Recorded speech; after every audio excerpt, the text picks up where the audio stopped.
شامل کرنا. بسم اللہ الرحمن الرحیم. بلال بھائی ایک بات سمجھنے کی ضرورت ہے کہ دین مکمل ہے, کامل ہے. دین میں کیا ہمارے پاس کوئی شعبہ یا فیلڈ ایسی ہے جہاں پہ رسول اللہ صلی اللہ علیہ وسلم رہنمائی نہیں کر کے گئے؟ 1,24,000 پیغمبر آئے, آپ نے کتنی خوبصورت دباچہ باندھا. حضرت داؤد کی آپ نے مثال دی ہے, انہوں نے اپنے آواز سے, لہجے سے تغنی کیا, غنا کیا, وہ والا. اور یہ بات جو آپ کہہ رہے ہیں نا قرآن پاک کی, یہ حدیث ہے. رسول اللہ صلی اللہ علیہ وسلم نے کہا قرآن پاک کو اپنی آوازوں سے مزین کرو, اور جو قرآن پاک کے اندر غنا نہیں کرتا, جو آپ کہہ رہے ہیں, دونوں چیزوں میں فرق ہے. جو قرآن پاک میں غنا نہیں کرتا وہ میری امت میں سے نہیں, یعنی قرآن پاک کو خوبصورت لہجوں میں نہیں پڑھتا, خوبصورت آواز میں نہیں پڑھتا, ترنم سے نہیں پڑھتا, جس کو آپ کہہ رہے ہیں کہ گا کے نہیں پڑھتا, ترنم سے, ہاں ترنم سے نہیں پڑھتا, لے سر کا خیال رکھتے ہوئے. میں یہ الفاظ تو پاکستانی ہے نا, بنیادی طور پہ من لم یتغنى بالقرآن, رسول اللہ صلی اللہ علیہ وسلم نے کہا اچھی آواز میں پڑھنا ہے قرآن پاک کو, بلکہ اپنی آوازوں سے مزین کرو.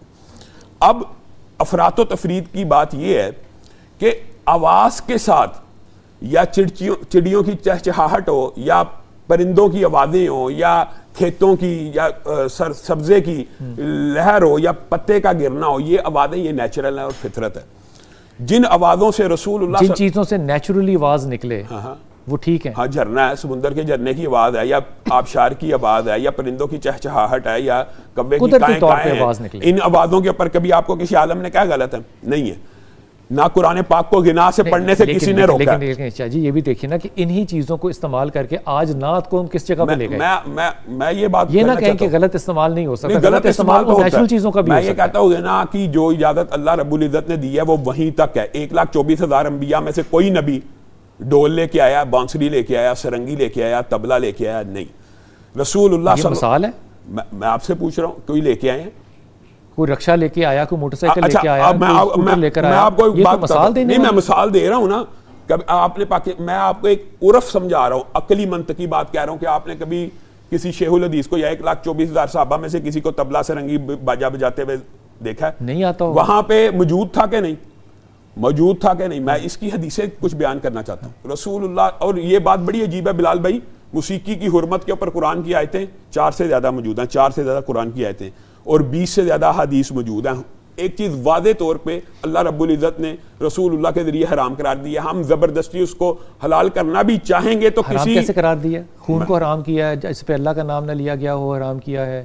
مردار کو حرام کیا گیا ہے. میں آپ کو بتاتا ہوں موسیقی کون سی میں آپ بتاتا ہوں. لہو اور لغو کے علاوہ وَمِنَ النَّاسِ مَن يَشْتَرِي لَهْوَ الْحَدِيثِ لِيُضِلَّ عَن سَبِيلِ اللَّهِ. اس کی بیک گراؤنڈ میں آپ بات بتائیں, یہ قرآن پاک کی آیت ہے. وَمِنَ النَّاسِ مَن یہ حرام کیسے ہو گئی؟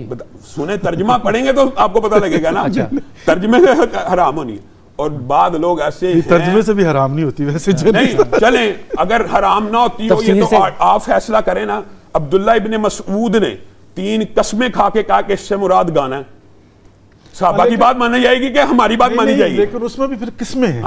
میں نے اس کو پہلے مستثنا قرار دے دیا, میں نے اس آواز کو تو پہلے مستثنا, یعنی مطلقاً حرام نہیں قرار دے سکتے. قرآن سے مطلقاً میں آپ کو بتاتا ہوں, مطلقاً بھی حرام ہے. ضروری نہیں ہوتا کہ ہر چیز کا علم ہو, وہ اگر نہیں ہے تو ہم آپ کو بتانے کے لیے تیار ہیں. وَمِنَ النَّاسِ مَن يَشْتَرِي لَهْوَ الْحَدِيثِ لِيُضِلَّ عَن سَبِيلِ اللَّهِ. اور بعض لوگ ایسے ہیں, بتاتا ہوں, بعض لوگ ایسے ہیں جو لہو و لعب کو خریدتے ہیں, موسیقی کے کنسرٹس کی ٹکٹیں خریدتے ہیں. لِيُضِلَّ عَن سَبِيلِ اللَّهِ. اس دور میں بھی موسیقی کی محفل ہوتی تھی, اور یہ اسی دور میں جو موسیقی کی محفل ہو رہی تھی اس کے بارے میں آیت نازل ہوئی ہے.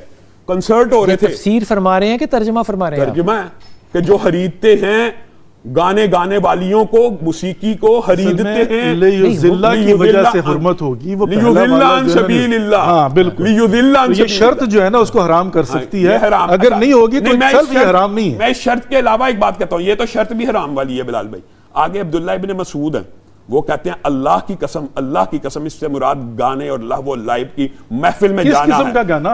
اور یہ بات تو پہلے ہی ہو چکی ہے, وہ تو آپ کی بات درست ہے. کیسے کہاں ہو چکی؟ اچھا میں کس قسم کی گانا؟ اصل میں ہمارے بزرگان جو ہے نا کھول کے بیان نہیں کرتے, ہم چھوڑ دیتے ہیں کہ آپ فیصلہ کرو. میں کہتا ہوں اس بیان کر دیں. اسی آیت کو پہلے میں 4 آیتوں کے وہ جواب ان سے لے لیں, پھر میں بات کر لوں گا.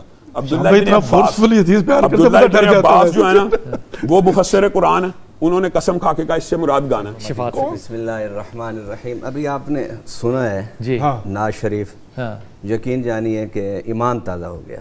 اس کو بھی گانا کہا جا سکتا. اب یہ بھی غنا ہی ہے. غنا بالکل غنا ہے. اچھا میں اس کے بارے میں بھی آیت قرآن کی دکھا دوں. میں ما کان صلاتهم عند البیت الا مقام و تصدیہ. اللہ کہہ رہا ہے کہ خانہ کعبہ کے ارد گرد موسیقی اور طبلے اور تالیاں بجاتے ہیں اور سیٹیاں بجا کے عبادت کرتے ہیں. وہ عبادت نہیں تھے کرتے, عبادت کرتے تھے نا, تو اللہ نے کہا ان کی عبادت تالیاں اور سیٹیاں بجانا ہی ہے. میں یہ کہتا ہوں اپنے ان ساتھیوں کو بھی اور آپ کے اس پروگرام کے وساطت سے تمام علماء کو, کہ کسی بھی مسئلے میں جو منصوص ہے, جس طرح آپ نے آیت پڑھی ہے حرمت علیکم امہاتکم و بناتکم, نہ حرمت علیکم میتۃ والدم ولحم الخنزیر وما اہل به لغیر اللہ, یہ جو آپ نے پڑھے 4 چیزیں اللہ نے حرام کی ہے نا, جو اللہ نے حرام کر دی ہے اس کو تو ڈنکے کی چوٹ پر بیان کرنا چاہیے. اور جو وہی تشریح مانی جائے گی جو رسول اللہ نے کی ہے. نہیں, اس کی تشریح کی ضرورت ہی نہیں ہے. میں بتاتا ہوں کیوں نہیں ضرورت. مردار حرام ہے نا قرآن میں, ہم مچھلی کھاتے ہیں, وہ الگ بات ہے. کیوں کھاتے ہیں؟ جمع و خون جو ہے اس کے بارے میں نہیں, مچھلی ہم کیوں کھاتے ہیں؟ مچھلی حضور صلی اللہ علیہ وسلم نے اس کو حلال کر دیا. اس آیت کی تشریح میں, اس آیت میں تو حرام ہے. میں کہتا ہوں کہ اگر ہم اس آیت کو اس حلال نہ بھی لیں تو یہ آیت اپنے معنی کو واضح کرنے میں بالکل واضح ہے. اب آپ دیکھ لیجیے نا, نقشبندی جو نقشبندی سلسلہ ہے ان کے آنے موسیقی اس کی نہیں اجازت دیتے, لیکن سلسلہ چشتیہ کا تو اوڑھنا بچھونا قوالی اور موسیقی ہے. اس لیے یہ اختلاف کوئی آج کا اختلاف نہیں ہے. لیکن یہ موسیقی مثبت ہے نا, یہ بھی ساتھ کہیں نا, وہ تو لیعبد اللہ سبیل اللہ سے اس کو نکال دیا نا. تو یہاں پر آ کر یہ بیٹھ کر دیکھنا ہوگا کہ ہمیں جو ہے چاہیے 2 کام ہے. نمبر 1, علماء جرت کریں نا, وہ جرت یہ کریں کہ بیٹھ کر 10 جگہوں پر 10 موسیقی کو سن کر بتائیں یہ حرام ہے, یہ حلال ہے. یہ نہیں, ہائے ہائے ہائے ہائے ہائے, وہ فارمولا دے دیا تو پھر اس کی اپنی مرضی ہے, پرسنل اجتہاد ہے نا. اب یہ ذمہ داری آپ کے کندھوں پہ ڈال دی گئی ہے, آپ بیٹھیں سنیں اور بتائیں کہ کون سی حلال ہے کون سی حرام. ہر کسی کو حرام قرار نہیں دے سکتے. ٹائم چاہیے. جو مقدمہ دونوں بھائیوں نے بلڈ کیا, پہلی بات, ایک مقدمہ ہمارے بھائی نے بلڈ کیا کہ مولانا رومی چھوٹے آدمی نہیں تھے, فلاں امیر خسرو چھوٹے آدمی نہیں تھے, خواجہ معین الدین چھوٹے آدمی نہیں تھے. میں ان سے پوچھتا ہوں, امام ابو حنیفہ چھوٹے آدمی تھے؟ بالکل بھی نہیں. ان کے مقدمے امام ابو یوسف کا طرز عمل یہ تھا. چاروں امام دیکھیں, ویسے تو ہم کہتے ہیں امام, چاروں امام اس بات پہ متفق ہیں کہ موسیقی حرام ہے, اور امام ابو یوسف کا عمل یہ تھا کہ وہ جس گھر میں آلات موسیقی چل رہے ہوتے تھے اس گھر میں گھس جاتے تھے کہ اللہ کی طرف سے مجھے حکم ہے. دوسری بات جو بھائی نے کی ہے کہ کوئی نص ایسی ہونی چاہیے منصوص جہاں سے یہ آلات حرام ہو, تو میں آپ کے سامنے حدیث پیش کر دیتا ہوں, قرآن کی مزید آیتیں پیش کرتا ہوں. رسول اللہ صلی اللہ علیہ وسلم نے فرمایا, آپ پہلی بات یہ ذہن میں رکھیں, ظہیر بھائی نے کم از کم اللہ کے فضل سے غیر متعصبانہ یہ تو بات مانی ہے کہ وہاں پہ موسیقی کے آلات تھے, اور خانہ کعبہ کے قریش مکہ میں وہ تو تھے, اور وہ محفلیں کرتے تھے, ممنوع بھی. اب میں ان سے ایک سوال پوچھتا ہوں کہ کیا خانہ کعبہ کے طواف کے اندر, خانہ کعبہ کے طواف کے اندر جب وہ اللہ کا ذکر کر رہے ہیں اور اس کے ساتھ موسیقی کے آلات چلا رہے ہیں, اللہ تعالیٰ تو کہہ رہا ہے کہ وہ تمہارا سیٹیاں بجانا اور تالیاں بجانا غلط ہے, چونکہ اس کی شباہت جو ہے نا لاہو لاب سے ہے نا. اب یہ دیکھیں کہ وہ اللہ کے ذکر کے ساتھ موسیقی بھی حرام. اچھا, دوسری بات, خانہ کعبہ میں طواف کرتے ہوئے موسیقی کا استعمال اور وہ موسیقی جو محفلوں میں شامل اللہ کے ذکر کے ساتھ کرتے تھے, اللہ کے طواف کر رہے ہوتے تھے, ساتھ تالیاں بجا رہے ہوتے تھے. وہ بالکل وہی انداز تھا جس میں وہ اپنی محفلیں جماتے تھے. دیکھیں تالیاں بجانے کا بھی جو ہے نا وہ کیٹیگریز ہیں, ایک تالیاں کہاں بجتی ہے کہاں بجتی ہے. اب تھوڑا ٹائم میں, اچھا تالی جب نماز ہو رہی ہو تو عورت تالی بجا کے نہیں کہتے تھے, وہ حرام ہو گیا. کس نے کہا وہ موسیقی ہے؟ تو اچھا آدمی اور عورت کے لیے حرام الگ الگ ہے. رسول خدا کی آمد جو ہے مدینے والوں نے, میں ایک بات بتاتا ہوں, پھر رسول اللہ صلی اللہ علیہ وسلم نے نام لے کے, آپ یہ سمجھتے ہیں کہ ڈھول رسول اللہ کے دور میں نہیں تھا؟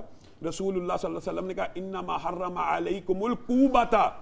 اب بات تو ختم ہو جانی چاہیے. رسول اللہ نے کہا تمہارے اوپر ڈھول کو حرام کیا گیا. والکنین, کنین ایسے تنبورہ سمجھتے ہیں, کنین ہر اس آلات موسیقی کو کہتے ہیں جس کے اوپر تار لگی ہو اور اس تار کے نیچے کوئی سپیس بنائی ہو جس تار کی آواز اس سپیس میں جائیے. رسول اللہ نے ان دو کو لفظاً حرام قرار دیا. پھر تیسری بات پہ بھی معذرت کے ساتھ یہ ڈھول جو ہے نا لوکل مارو بجاتے ہیں کسی کی فوتگی کے اوپر, تو اس کو آپ ڈھول کو مطلق حرام نہیں قرار دے سکتے. میں کہتا ہوں یہ آپ اس میں اپنی باری میں جواب آپ اس کا جواب دے دینا. پھر رسول اللہ صلی اللہ علیہ وسلم کی جس حدیث کی طرف آپ نے اشارہ کیا, دکھ یہ ہے کہ اس حدیث کی ٹرانسلیشن ہم یہ کرتے ہیں, رسول اللہ صلی اللہ علیہ وسلم نے ابن عمر کو کہا کہ بانسری کی آواز آ رہی ہے, ہم اس کی تشریح یہ کرتے ہیں کہ رسول اللہ نے تو کان بند کیے تھے, ابن عمر نے تو نیچے کیے, اور ابن عمر کو تو سننے کی رسول اللہ صلی اللہ علیہ وسلم نے کان بند کیے مکروہ سمجھ کے, گناہ سمجھ کے، حرام سمجھ کے، بانسری کی بات، یہ حدیث بھی صحیح ہے. پھر ان تمام حدیثوں کو اگر ان کی سند کے اوپر یا تشریحات کے اوپر اعتراض ہے، میں ظہیر بھائی سے اور شفاعت بھائی سے صرف ایک سوال پوچھتا ہوں. بخاری شریف ہے، بخاری شریف کی حدیث کے اوپر تو اتفاق ہے نا اہل سنت کا، رسول اللہ اہل سنت کا ہی مانا گیا ہے. اور اہل تشیع کے اندر بھی موسیقی کی ویسے روایات موجود ہیں حرام کی. آپ کے 12 اماموں میں سے، اگر آپ کہتے ہیں 12 اماموں میں سے ایک امام نے طبلہ ڈھول کو حلال وہ تو امام موسیٰ کاظم علیہ السلام نے جب طبلہ تو تھا ہی نہیں تب تھا. بلال بھائی 5000 سال پہلے کے حالات ہے. میں بخاری شریف کی ایک حدیث رکھتا ہوں. رسول اللہ صلی اللہ علیہ وسلم نے فرمایا ان قریب میری امت میں ایسے لوگ پیدا ہوں گے جو موسیقی کو حلال کر لیں گے. اب بتائیے، آپ ایمانداری سے بتائیے، حلال کر لیں گے؟ حرام ہے تو حلال کریں گے، حلال تو حلال کر لیں گے. شاہ جی ایک بات بتائیں، گانے بجانے میں اور موسیقی میں فرق کرتے ہیں یہ ایک ہی چیز ہے؟ میں آلات موسیقی کے خلاف ہوں. ایک بات یہ بھی سمجھ، نقطہ اختلاف بھی سمجھنا چاہیے. گانے بجانے کے خلاف نہیں ہیں میں حالی آپ گانے بجانے کے خلاف بجانا اور بجانے کا لفظ مجھے کنفیوز کر رہا ہے. حالی آواز کے ساتھ کوئی جتنے مرضی لے سر ترنم سے پڑھے، ہم میں سے کوئی اس کا مخالف نہیں ہے. کلام جیسا مرضی ہو. ایک سیکنڈ اپنے منہ سے پڑھے کلام جیسا، کلام صرف حالات موسیقی. ایک سیکنڈ وہ اپنے منہ سے جو پڑھنا چاہ رہا ہے آپ کہہ رہے ہیں وہ حلال ہے. اب اس کے اوپر جو وہ ٹیکسٹ ہے، جو کلام ہے، اگر وہ برا ہو تو ہاں تو کلام تو شرکیہ پھر حرام ہوگا نا. یہی بحث یہ کر رہے ہیں کہ آپ اس پہ متعلقہ ایک اصول نہ بنا دیں. یہاں پہ جس چیز کو آپ حلال کہہ رہے ہیں وہ بھی حرام ہو جائے گی اگر اس کا کلام غلط ہے. رسول اللہ صلی اللہ علیہ وسلم نے کہا میری امت حلال کرے گی، حرام ہے حلال کرے گی. میں نے آپ کو رسول اللہ صلی اللہ علیہ وسلم کی حدیث 4 آلات کے بارے میں بتا دی. آپ نے وہ والی کیوں نہیں بتائی جس میں اماں عائشہ کو کہا تھا رسول پاک صلی اللہ علیہ وسلم کہ تم نے ان کے ساتھ بھیجی ہیں گانے والی؟ نہیں، بات سنیں، وہ بخاری نہیں ہے. بات سنیں، وہ کیوں نہیں سنائی؟ میں آپ کو اگر آپ پوچھیں گے تو ہم وہ بھی بیان کریں گے کہ رسول اللہ صلی اللہ علیہ وسلم نے آلات موسیقی، اگرچہ وہ آلات موسیقی نہیں ہے. آپ یہ سمجھتے ہیں گھنٹی کو، آپ کیا سمجھتے ہیں گھنٹی وہ صرف اطلاع دینے کے لیے ہوتی ہے نا؟ رسول اللہ صلی اللہ علیہ وسلم نے قافلے میں اس گھنٹی کو پسند نہیں کیا اور کہا یہ شیطان کی آواز ہے. آپ بتائیں. اچھا وہ حضرت عبداللہ بن مسعود پہ کہا تھا کیونکہ رات کا وقت زیادہ ہو گیا تھا اور انہوں نے کہا تھا کہ لوگوں کے آرام میں ڈف کی تو اجازت دی نا، شور تھا اس کی. میں ہم جس کی اجازت ہے اس کی ہم اجازت. غلط جگہ پہ غلط ملا رہے ہیں آپ. میں تو 100% درست کہہ رہا ہوں. گھنٹی کی آواز رسول اللہ نے. اس کے بعد حضرت عبداللہ بن مسعود نے وہ ساری چیزیں صدقہ کی اور اماں عائشہ کو کہا اب میں جنت میں جاؤں گا. اللہ کے رسول نے لوگوں کو تنگ کرنے کی نسبت سے کہا تھا کہ یہ تنگ ہو رہے ہیں. اگر اونٹ کے گلے کی گھنٹی بھی شیطان کی آواز ہے تو آپ موسیقی کے آلات کو حلال سمجھتے ہیں؟ وہ ڈیپینڈ کرتا ہے کہاں پر نا. دوسری بات یہ ہے، ایک بات سن لیں، قرآن پاک کی ایک اور آیت ہے، چلیں اس کی تشریح آپ کریں. آپ نے حدیث نہیں سنائی ویسے اماں عائشہ والی ہے. اماں عائشہ والی حدیث بھی سناتا ہوں، وہ شفاعت بھائی سنائیں گے، اس کی تشریح ہم کریں گے. بچیوں والی حدیث کی وہ تو ان کی دلیل ہے نا. تو انشاءاللہ. اچھا بات یہ ہے، قرآن پاک کی ایک آیت ہے اور دیر بھائی اس کے اوپر غور کریں. وَاسْتَفْزِزْ مَنِ اسْتَطَعْتَ مِنْهُمْ بِصَوْتِكَ. اللہ کہہ رہا ہے شیطان کو کہ جا تو میرے بندوں کو گمراہ کر اپنی آواز سے. مفسرین متفق ہیں شیطان کی آواز گانا ہے. اب بتائیں یہ کیا؟ پھر ہم گانے کی عربی کیا ہے؟ ہم گانے کی عربی کیا ہے؟ گنا. تو ہر گنا حرام ہو نہیں، حالی آلات موسیقی والا. میں تو اس کو یہ اصل میں قید کرتا ہوں. اچھا وہ بھی گناہ حرام ہے جس کے اندر کلام غلط ہے. ہاں وہ بھی گناہ حرام ہے جس کو کہ آپ نے آج کل کے فلمی گانوں کے ساتھ لگایا جو کلام ہی غلط ہے. آپ اکراس دا بورڈ گناہ کو حرام ہے. جو کلام بغیر گناہ کے بھی غلط ہو وہ غلط ہے. قومی ترانہ جو ہے وہ گناہ نہیں ہے. ہاں قومی ترانے کو میں قومی ترانہ حرام ہے. قومی ترانہ تو حرام ہے، موسیقی حرام ہے. 65 کے گانے حرام ہیں. موسیقی کو میں آج بھی سنتا ہوں کہ میں آنسو آ جاتے ہیں بندے کے. موسیقی حرام ہے، اس پر غور کریں. اچھا میں شفاعت بھائی نے جو ایک مغرا مقدمہ پیش کیا کہ آج علماء کو اتنا سخت موقف نہیں رکھنا چاہیے. ٹی وی اور ان کے بارے میں ان کی بات میں وزن ہو سکتا ہے کیونکہ وہ آلات جدید ہیں اور علماء نے واقعی ان کی بات میں وزن ہے کہ یو ٹرن لیا. بعد نے اس کو مصور کی تصویر سے ڈیفرنٹ سمجھا اور اللہ رب العزت کا اکثر یہ بات اب ٹھیک ہے، لیکن اس کی میں تائید کرتا ہوں. 5000 سال سے آلات موسیقی تو چل رہے ہیں، ان کے اوپر یو ٹرن نہیں ہونا. تو جائز وہ جائز ہے. ٹھیک ہوگی بات. اب چوتھی بات یہ ہے کہ امام کعبہ ہشام بھائی اس کی تائید کریں گے. شیخ عادل جو تھے انہوں نے 2010 میں فتویٰ دیا تھا کہ موسیقی حلال ہے اور وہ فتویٰ آج بھی نیٹ پر موجود ہے.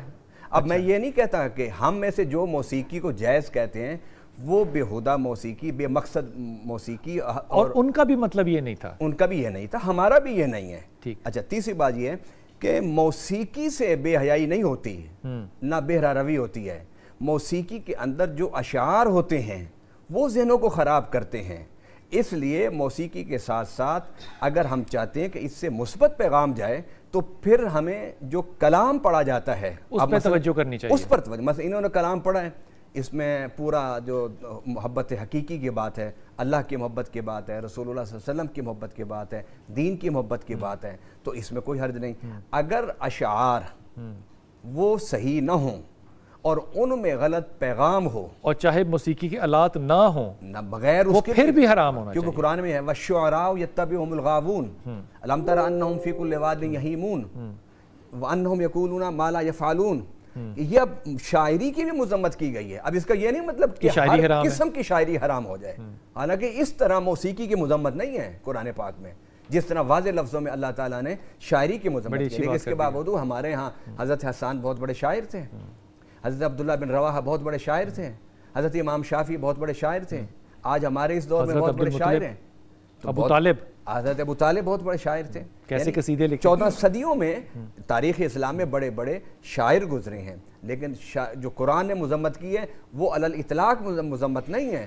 وہ شاعری جو آپ کو شرک کی طرف، گناہوں کی طرف اور بیہودہ تصورات کی طرف آپ کو لے کر جائے، وہ شاعری. اس میں صرف شاعری شامل نہیں ہے، صرف موسیقی یا ڈھول شامل نہیں ہے، اس میں ہر وہ شے شامل ہے جو کہ آپ کو یہاں سے دور لے کر جائے، اللہ کی یاد سے دور لے کر جائے. حضور اقدس آپ نے فرمایا کہ اگر کوئی منہ سے موسیقی بجا رہا ہے یا آواز ویسی نکال رہا ہے جیسے کہ نیچرل چیزیں ہوتی ہیں، جھرنا ہوتا ہے، پرندوں کی آواز ہوتی ہے، کچھ بھی ہوتا ہے، تو وہ حلال ہے. اور اس میں آپ دیکھتے ہیں کہ آج کل نعت گوئی کے اندر یہ بہت زیادہ فیشن کے طور پہ آ گیا. اب جو آج کا ڈیجیٹل ماحول ہے اس کے اندر آپ موسیقی کو کریٹ کر سکتے ہیں ایک کیا کہنا چاہیے اٹامک وائبریشن کے ساتھ، جس میں کہ کوئی ڈھول شامل نہیں ہے، کوئی تاروں والا ساز شامل نہیں ہے، لیکن وہ بالکل ویسا ہی امپیکٹ دے گا جیسا کہ موسیقی ہے، جس طرح کے نعتوں کے اندر آوازیں نکال کے استعمال کیا جاتا ہے کیا کہنا چاہیے ساؤنڈ سسٹم کو. تو پھر اس کو بھی آپ حرام قرار دیں گے. بلال بھائی بنیادی طور پہ قرآن پاک کی ایک اور آیت ہے جو ابھی آپ نے سوال کیا، ما یلفظ من قول الا لدیہ رقیب عتید. ما یلفظو کا لفظ اللہ نے کہا، یلفظو مراد یہ ہے کہ کوئی بھی آواز حلق سے ایسی نہیں نکلتی جس کو ریکارڈ کرنے والے فرشتے ریکارڈ نہیں کرتے. اگر تو آواز نیچرل نکالی ہے اور اس نے ترنم بنایا، سر بنایا تو درست جائز ہے. لیکن اگر وہ نکالتا ہی ڈھول کی آواز ہے، اگر وہ نکالتے ہی ہارمونیم کی آواز ہے، اگر وہ نکالتے ہی ستار کی آواز، ڈھول کی آواز نکالتا ہے نا، تو وہ جائز نہیں ہے. میں اپنا نقطہ نظر بتاتا ہوں. دوسری بات یہ ہے کہ یہ جو بات عام معاشرے میں کی جاتی ہے، ابھی انہوں نے جو علامہ صاحب نے بات کی ہے نا، میں ان کو خراج تحسین پیش کرتا ہوں. کم از کم ان آڈینس کے ذہنوں میں یہ اشکال تو دور کیا کہ علامہ صاحب بھی اس موسیقی کو حلال نہیں کہہ رہے کہ جو ہم سے یہ فتویٰ لینا چاہتے ہیں. عام پاکستان کی عوام جو فتویٰ لینا چاہتی ہے نا، وہ کنسرٹس اور موسیقی اور ایکچوئل جن کو گانا گنا وغیرہ جو معاشرے میں عرف عام ہے نا، انہی کو کہا جاتا ہے. بلال بھائی آپ عرف کا بھی انداز کریں. میں اللہ معاف کرے کسی طبقے کے اوپر تان و تشنیع نہیں کرنا چاہتا، لیکن آپ نے کبھی کسی شیخ الحدیث، شیخ الاسلام، کسی محدث، کسی فقیہ کے ساتھ تبلے باجے ہارمونیم بچانے والے دیکھیں؟ میں نے بالکل آپ سے مختلف سوال کیا ہے. نہیں، میں آپ کو ایک بات بتاتا ہوں، جو حلق سے آواز ایسی نکالنی ہے، میں اس کا جواب دے چکا ہوں، بات ہی نہیں کر رہا، وہ جائز نہیں ہے. میں آپ کو اپنا نقطہ نظر بتاتا ہوں. اب اس کے اندر کوئی موسیقی کا آلہ شامل ہی نہیں ہے. ہاں، تو اپنی آواز کے ساتھ ترنم پیدا کرے اگر وہ کرنا چاہتا ہے. ڈھم کی آواز جو ہے یہ نیچرل ہے. اگر آپ ایک ڈھول کی آواز نیچرل ہے، میں کہتا ہوں ڈھول کی آواز، اے کی آواز نیچرل ہے. آپ ان کو ملائیں تو سر بن جائے گا. کہ بانسری کی آواز زبان سے نکالنا شروع کر دیں اور کہ بانسری نہیں ہے. آپ کو پتہ ہے نا کہ وہ بانسری کی آواز ہے. بھائی دوسری ایک بات، دو باتیں اور کرنا چاہتا ہوں. ایک مجھے تھوڑا سا بس ٹائم چاہیے. ایک وضاحت یہ کرنا چاہتا ہوں، یہ جو انہوں نے علامہ صاحب نے شروع میں کہا نا تصویر کو علماء نے بعد میں حلال قرار دیا. تصویر پہ نہ بھی آئیں. نہیں، میں ایک صرف جملہ بول رہا ہوں. آپ ڈیجیٹل میوزک پہ رہیں، ڈیجیٹل میوزک پہ. اس ڈیجیٹل کا جواب دینا چاہتا ہوں. تصویر بنیادی طور پہ آج بھی علماء کے نزدیک حرام ہی ہے. جو مصور بناتا ہے، اس تصویر کے بارے میں علماء نے یہ سوچا. فوٹوگرافی مصور نہیں کرتا. فوٹوگرافی میں مصور کون ہے؟ اللہ ہے. اور فوٹوگرافی میں مصور کون ہے؟ اللہ. بٹن دبانے سے وہ کہ مصور بن گیا، اس نے میری تصویر بنائی. نہ کریں ایسی بات، نہ کریں. یہ بڑی بلال بھائی میں آپ کو بتاتا ہوں، شیشہ دیکھنا، شیشے میں انسان اپنے آپ کو دیکھتا ہے. شیشے کا اس سے کوئی تعلق نہیں. ایک فوٹوگرافر جو ہے وہ پروفیشن ہے، وہ مصور ہے. جو فوٹوگرافر ہوتا ہے نا، جو عکسی تصویر کہہ رہا ہوں، جو انسان کی نیچرل تصویر روشنی کی وجہ سے کسی جگہ پہ ثبت ہو جاتی ہے، اس کا مصور اللہ ہی ہے.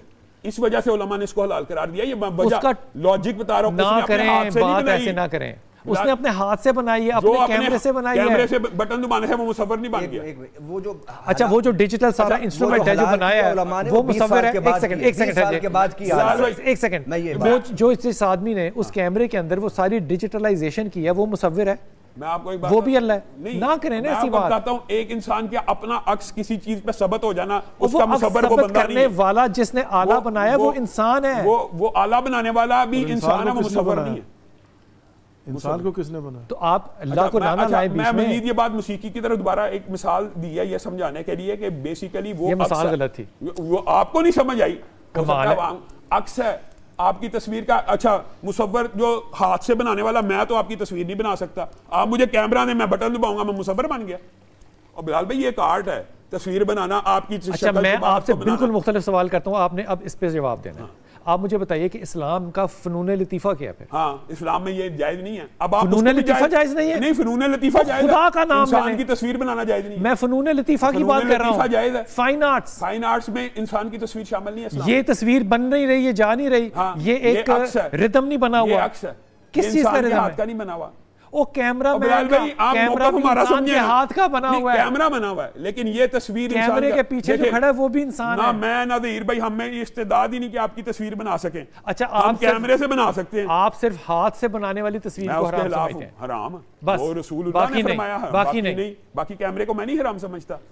تصویر جو ہے وہ ڈیجیٹل اگر ہو تو حرام نہیں ہے, ہاتھ سے بنائی ہوئی حرام. اچھا مان لینا, میں آپ ہی کی مان رہا ہوں. اب میں آپ سے کہہ رہا ہوں کہ آپ ڈیجیٹل تصویر کو حلال کہہ رہے ہیں, ڈیجیٹل میوزک کو حرام کیوں کہہ رہے ہیں پھر؟ میں آپ کو یہ بات اس کو بھی حلال کہیں. میں اس کو حرام سمجھتا ہوں. موسیقی کی ہر آواز ایک طرف تو آئے نا, پارٹیاں کیوں بدل رہے ہیں بار بار؟ پارٹیاں نہیں بدل رہا, میں نے تو ان کی بات کا جواب دیا کہ وہ کیوں حلال ہوئی. موسیقی کے آلات تو 5000 سال سے موجود ہیں.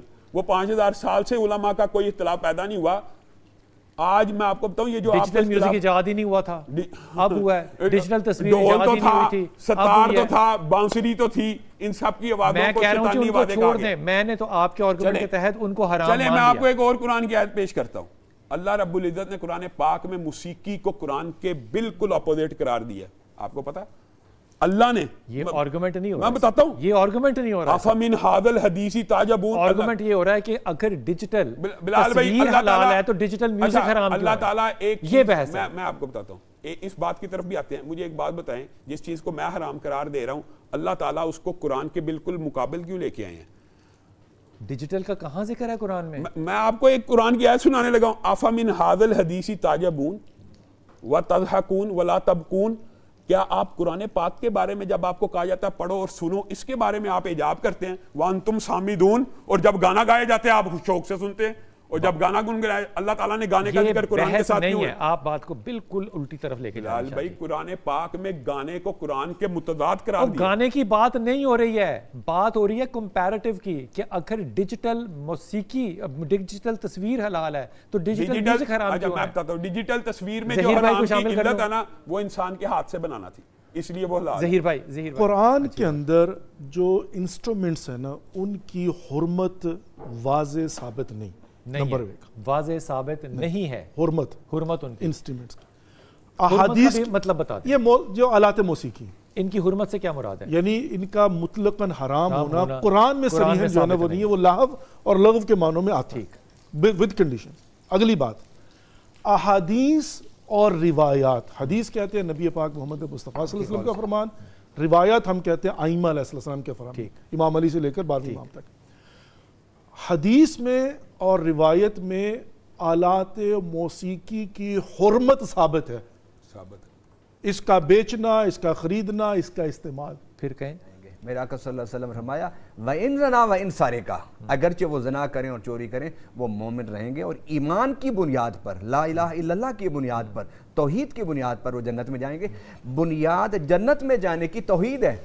اب دیکھیں قرآن پاک میں ان اللہ لا یغفر ان یشرک بہ ویغفر ما دون ذلک لمن یشاء, اللہ شرک نہیں معاف کرے گا, شرک کے علاوہ, کیونکہ وہ توحید کے خلاف ہے. وہ توحید کے خلاف ہے. جو بنیادی چیز, جو کوالیفیکیشن جنت میں جانے کے لیے ہے وہ توحید ہے, صرف توحید ہے. صرف توحید نہیں ہے. آپ نے جو حدیث بیان کی ہے نا اس کی تشریح ایک اور حدیث کرتی ہے, بڑی عمدہ حدیث ہے. کل قیامت کے دن ایک بندے کو اللہ رب العزت اپنے سامنے کھڑا کریں گے اور اس کے گناہوں کے رجسٹر 90 سے زیادہ ہوں گے, اور ایک رجسٹر اتنا طویل ہوگا وہ بندے کو پتہ لگ جائے گا میرا بیڑا غرق ہو گیا. تو اللہ پوچھے گا ہاں جی یہ سارے گناہ کیے ہیں, تو بندہ کہے گا ان میں سے ایک گناہ کا بھی انکار نہیں ہے, اب تو معاملہ کھل گیا. تو اللہ کہے گا میں پھر بھی تیرے پہ ظلم نہیں کروں گا, تیری ایک نیکی ہے. اچھا, وہ فرشتے اس کی ایک نیکی ایک پرچی پہ, کہاں 90 رجسٹر ہیں اور کہیں پہ ایک پرچی پہ لے کے آئیں گے, وہ ترازو میں ڈالیں گے, اور وہ ترازو میں ڈالیں گے, اور اس پرچی کا پلڑا بھاری ہو جائے گا. اس پرچی کو کھولا جائے گا, بندہ کہے گا مجھے تو اپنی ایسی کوئی نیکی یاد ہی نہیں کہ جو یہ 90 رجسٹروں کے گناہ کھا گئی ہے. تو اس پرچی کے اوپر یہی کلمہ لکھا ہوگا کہ وہ بندہ موحد ہوگا, وہ بندہ توحید پرست ہوگا. یہ بات علامہ صاحب کی درست ہے. اصل میں توحید بالآخر اپنے تمام کے تمام گناہوں کا عذاب بھگت کے انسان کو جنت میں لے جائے گی. لیکن ہمیں یہ کہنے سے لوگوں کو یہ احادیث سنانی چاہیے, خوشخبریاں بھی ہیں, لیکن اس سے بے عملی پیدا ہوتی ہے. جیسے علامہ صاحب نے کہا نا, مطلب کہ ہم یہ حدیث سنائیں, حتیٰ کہ حدیث تو اس سے بھی آگے کی ہے. رسول اللہ صلی اللہ علیہ وسلم نے یہ بھی فرما دیا کہ جس کے دل میں رائی برابر ایمان ہوگا بالآخر اس کو بھی جہنم سے نکال دیا جائے گا. دینار سے شروع کی بات, ہاں پہلے اتنا ہو, دینار, پھر نصف دینار, پھر چوتھائی دینار, پھر رائی کے اوپر آ گئے, اور پھر رائی کے بعد بھی انبیاء سفارش کریں گے. آپ کو پتا انبیاء, اولیاء, حفاظ, شہداء سفارش کرنا شروع کر دیں گے, جہنمی ایک تعداد میں نکلتے جائیں گے. پھر حضرت محمد رسول اللہ صلی اللہ علیہ وسلم سفارش کریں گے, اور بار بار کریں گے, اور پھر وہ ایک جملہ کہیں گے اب لگتا ہے جہنم سے کوئی آزاد ہونے والا نہیں. تو اللہ اس وقت کہے گا انبیاء سفارش کر چکے, اولیاء سفارش کر چکے, صدیقین اور شہداء سفارش کر چکے, لیکن وہ باقی ہے جو ارحم الراحمین ہے, اور جہنم میں سے ہر اس شخص کو نکال دے گا جو اس کلمے کے اوپر ہوگا, چاہے اس نے زندگی میں نیکی کا کوئی عمل نہیں کیا ہوگا.